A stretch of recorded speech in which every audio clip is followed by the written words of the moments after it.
आज आम्हाला आमचे असिस्टंट कमिशनर महाजन साहेब यांनी कळवल्यावरून की MIDC एरियामध्ये बोगस कुंदा आणि खवा बनवले जात आहे, आढळून आला आहे.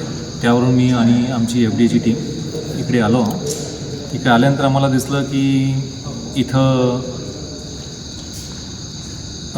कुंदा आणि मिल्क केक हे बनवण्यासाठी इथं पाम तेल, वनस्पती, रवा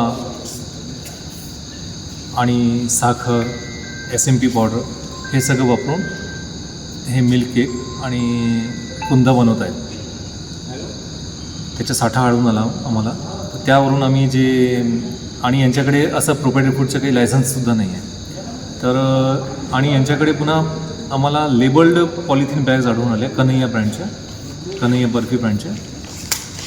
तर हे असं आम्हाला डाऊट आहे की हे असं बनवायचे कुंदा आणि याच्यामध्ये पॅकिंग करून ते बाकीचे जे मिठाई विक्रेते आहेत त्यांना सप्लाय करायचे. तर हे इलिगल आहे, कारण यांच्याकडे असं काही लायसन्स नव्हतं प्रोपर्टी फूडचं. त्याच्यामुळे आम्ही हे यांच्याकडे आढळलेलं तेल, वनस्पती आणि त्यापासून बनवलेला कुंदा आणि मिल्क केक हे सगळं सीज करत आहोत.